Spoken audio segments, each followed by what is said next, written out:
مجھے تو لگ ہی نہیں رہا تھا کہ میں زندہ بچوں گی، تو کیا کرتی؟ کوئی بھی پازیٹیو تھاٹ میرے پاس نہیں آتی تھی۔ میری دنیا مکمل ہو گئی ہے۔ شمشیر نے مرتے مرتے بھی اپنی محبت کو وفا کر دیا۔ اس نے خود پر گولی کھا کر ہمیشہ کے لیے اپنی محبت کو امر کر دیا۔ مرتے وقت بھی اس کی آنکھیں مہک کے چہرے کا ہی دیدار کر رہی تھیں۔ مہک جو کہ شمشیر سے اپنی محبت کا اظہار کر دیتی ہے اور اسے کہہ دیتی ہے کہ میں تم سے بے انتہا محبت کرتی ہوں۔ یہ سنتے ہی شمشیر اس دنیا سے چلا جاتا ہے۔ وہ اطمینان میں تو جا رہا ہے کہ آخر کار اس کی محبت جیت گئی اور شمشیر کو اس کی محبت حاصل ہو بھی گئی۔ مہک نے اپنی بے پناہ محبت کا اظہار کر کے ہمیشہ ہمیشہ کے لیے شمشیر کو سکون دے دیا۔ اگر دیکھا جائے تو شمشیر اس دنیا سے جاتے ہوئے بھی جیت گیا اور بابا صاحب اس دنیا میں ہوتے ہوئے بھی ہار گئے۔ انہوں نے اپنی انا کو اتنا بلند رکھا کہ اپنے بیٹے کی زندگی کو ہی ہار بیٹھے۔ وہ جس لڑکی کو مارنے کے در پہ تھے وہ خود ان کے سامنے کھڑی ہو کر چلا چلا کر کہہ رہی تھی کہ آپ مجھے مار دیں، آپ نے مجھے مار دیا ہوتا مگر شمشیر کو کچھ نہ کہا ہوتا۔ یہ شمشیر کی محبت کی انتہا ہی ہے کہ جو مہک اس سے بے انتہا نفرت کرتی تھی وہی اب اس کی محبت کی خاطر اپنی جان بھی داؤ پر لگانے کے لیے تیار کھڑی تھی۔ مہک کے والدین بھی جو کہ شمشیر سے نفرت کرتے تھے اب اس کے لیے رو رہے ہیں۔ شمشیر نے جاتے جاتے بھی سب کو رلا ہی دیا۔ مہک کے پاس تو شمشیر کی نشانی موجود ہے، اس کے جینے کا سہارا بھی ہے کہ شمشیر کی اولاد کو وہ پال کر بڑا کر لے گی۔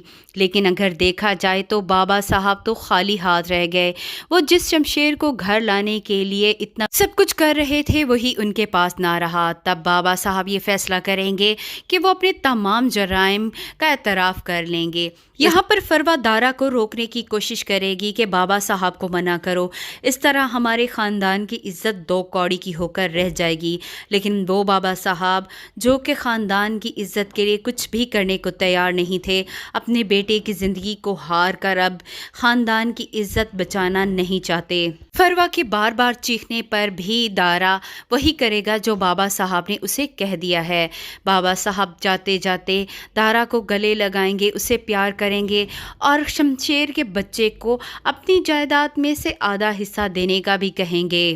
فروا کے لیے دونوں باتیں ہی تکلیف دہ ہیں۔ ایک طرف تو اس کے خاندان کی عزت داؤ پر لگی ہے تو دوسری طرف جائیداد میں سے آدھا حصہ اس لڑکی کو مل رہا ہے جس سے وہ بے انتہا نفرت کرتی تھی اور اس نفرت کو بڑھانے میں اس کا بہت کردار بھی ہے۔ لیکن شمشیر جاتے جاتے مہک کے لیے تو آسانیاں پیدا کر ہی گیا ہے۔ اس نے اپنی زندگی کو ہار کر اپنی محبت کو حاصل کر لیا۔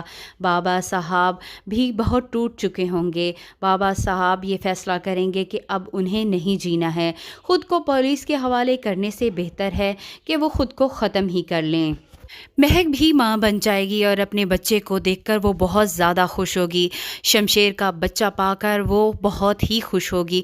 یہاں پر ناظرین اگر ایک طرف شمشیر کی موت نے سب کو رلایا ہے تو دوسری طرف شمشیر کا بچہ دیکھنے کے بعد سب آڈینس خوش بھی ہیں کہ آخر کار شمشیر اور اس کے بچے کو وہ عزت اور وہ مقام تو مل گیا جو کہ شاید کبھی نہ ملتا۔ شمشیر نے مر کر مہک اور اپنے بچے کے لیے تو آسانی پیدا کر دی۔ آپ کی کیا رائے ہے؟ اپنی رائے سے ہمیں ضرور آگاہ کیجیے۔